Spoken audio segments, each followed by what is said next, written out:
Mahsa Amini. Mahsa Amini. Mahsa Amini. Mahsa Amini. Mahsa Amini. Mahsa Amini. Mahsa Amini. Mahsa Amini. Mahsa Amini. Mahsa Amini. Mahsa Amini. Mahsa Amini. Gina Mahsa Amini. Women in Iran are fighting for their fundamental rights, their freedom. The shocking and unlawful death of a young woman of 22, Mahsa Amini, is a stark reminder of the abuse and violence women face every day from the regressive Iranian regime. Women and men have rightly taken to the streets to protest at the barbaric and honestly sickening treatment of women by the Iranian state and their so-called morality police. What morality, I ask? Whose values? Whose morals? Certainly not women's. Those protesters in Iran are endangering their lives in the hope of a better future, a safe, free future. This is not only about mandatory veiling or jihad. This is about basic freedom. This is about a regime founded on systematic repression and cruelty against its people. It's not a revolt, it's a revolution, not an Islamist revolution, a revolution of the mullahs, which brought in a regime of oppression and assassinations and the imprisonment of demonstrators, human rights defenders and journalists. This regime which inspires fear in women and represses them using the law. Rather, what we are seeing is a revolution of consciences and hearts who have had enough of being suffocated and of suffering. This is a revolution of a civilization. Women are tearing off their veils and they are proclaiming liberty, equality, and the sisterhood. And that is why we must sanction the authors of these crimes. We must stand against those who sow terror and stand alongside those who fight for women, because their values are those of Europe. These protesters are calling for just one thing: the end of a regime which oppresses them, closes them up and massacres them. It started with Jina Mahsa Amini, but there were people imprisoned, there were people injured, there were people murdered. There were many, many more faces and just as many names. The executioners, the murderers, those complicit, there are also many of them. We know who they are. To the women of Iran, your courage is breathtaking. As you rise up against injustice, as you dare to defy the oppressive regime, you inspire the fight for women's rights everywhere. And as you honor the memory of Mahsa Amini, who was brutally murdered, you are teaching the world a lesson in solidarity, so that no woman is harassed or killed because of a bigoted dress code ever again. We salute and admire your bravery. The people of Iran who take the streets, the women who remove or burn their headscarves, they are risking their lives doing so. They deserve help from the European Union and the international community as a whole. Let's show them that we are on their side. They rebel against the dictatorship of men who imprison them, bully them, torture them, limit their lives simply because they are women and want to live in equality. I strongly refuse to be enslaved as a woman, refuse to see women be enslaved today, tortured and killed because they want to wear a t-shirt. This darkness that many still carry must stop. Mr. High Representative, join me in declaring what the brave Iranian people already know all too well. The Islamic Republic is an evil republic. What does it say about a regime when this regime causes the death of a young woman because she wasn't wearing her veil properly? What it says is that we have to close the chapter on a regime of this kind. Iran is a beautiful country. It has long-reaching history and culture, but I think the time has come to start a new chapter written in a woman's hand, because enough is enough. We must pursue a clear strategy in which we put women's rights on the top of the agenda.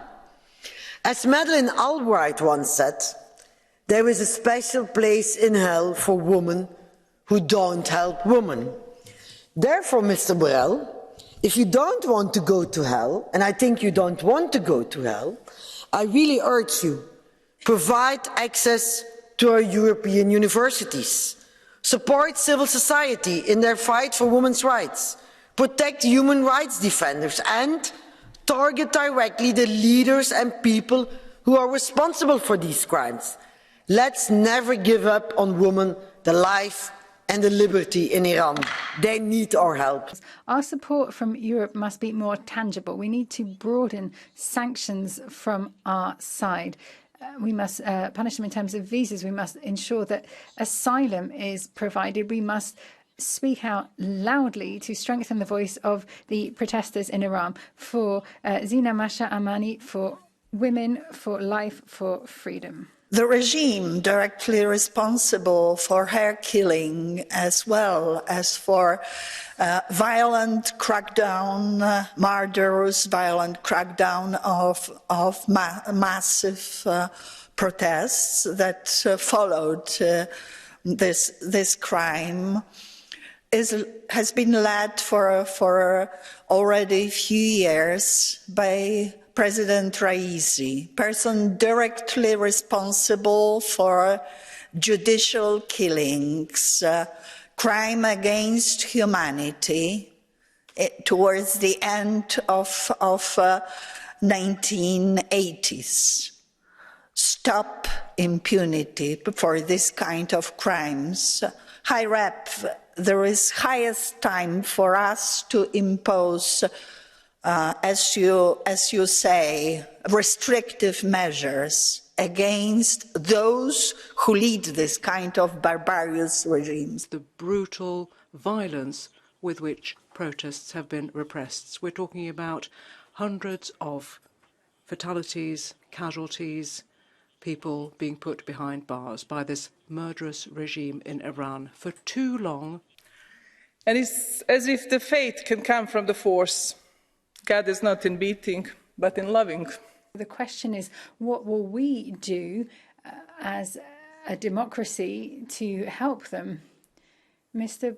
President, it's not just a moral obligation, it's also a democratic obligation. We have to put in place sanctions against the Iranian regime.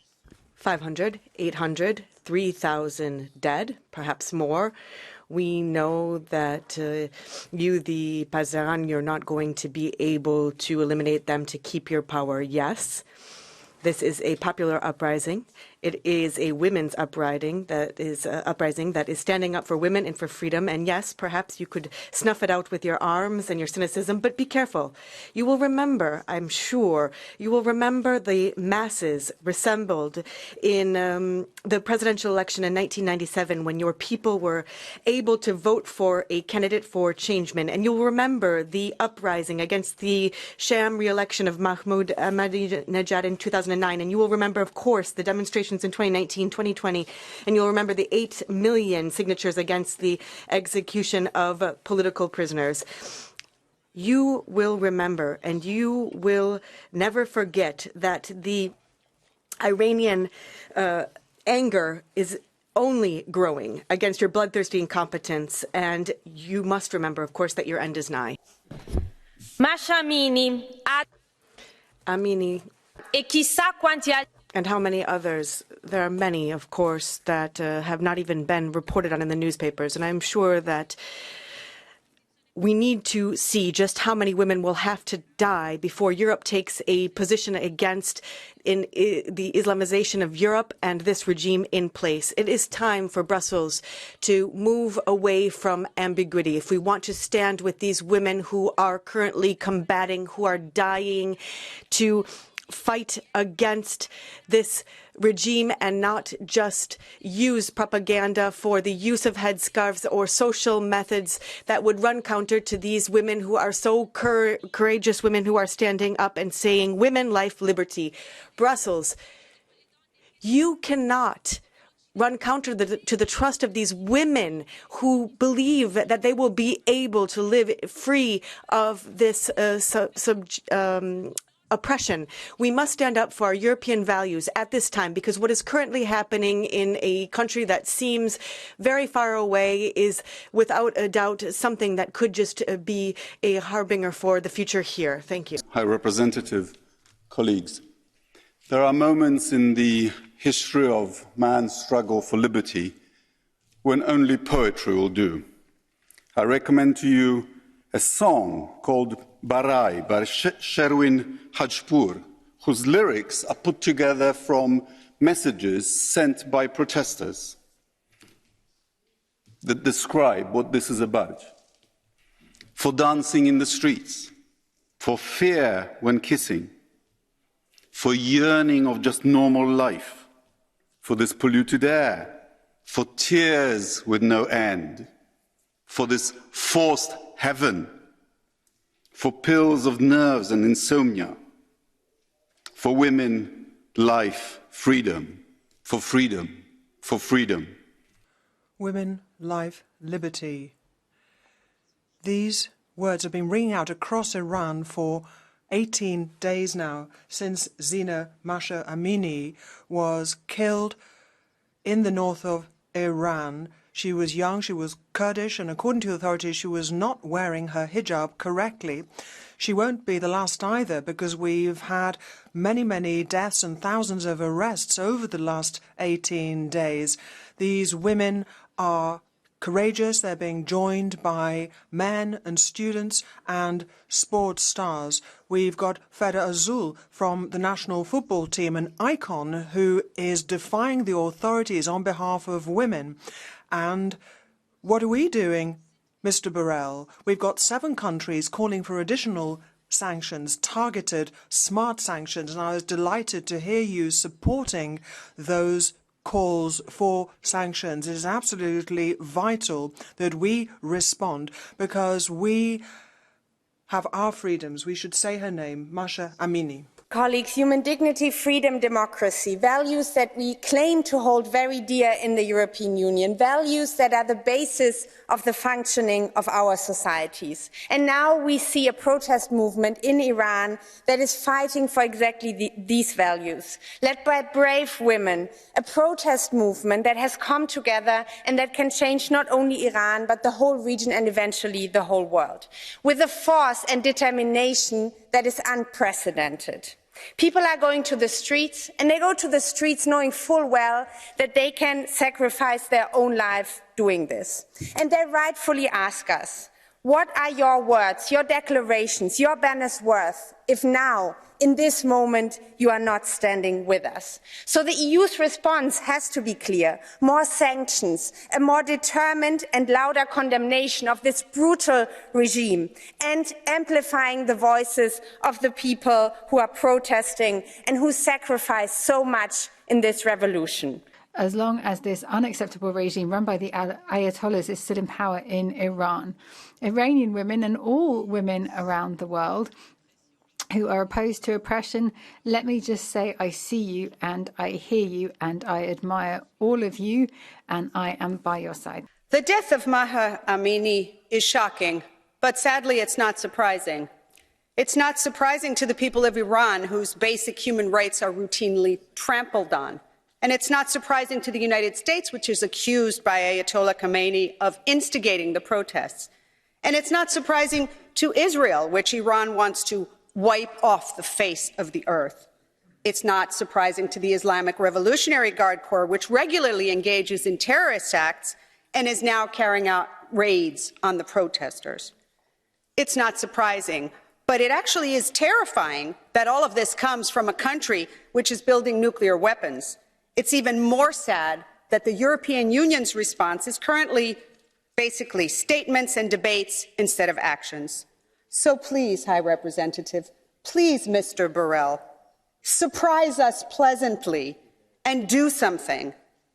I call upon you to immediately take steps to designate the Islamic Revolutionary Guard Corps as what it is, namely a terrorist organization. It almost seems impossible that something like this could continue to happen in our world, that women are subjected to this, and yet it still happens. Today, it is a cry that we have to put out to all Iranians to support them. 3 weeks of continuous courage shown by the women in Iran. Persian, Azeri, Kurdish women are paying the ultimate price for freedom, their lives. A courage that has not been met by you, Mr. Borrell, when you didn't take the opportunity during the General Assembly in the UN and took a stand for the women in Iran. Enough for the press releases now. Enough for the mumbling. It's time to speak out. It's time to act.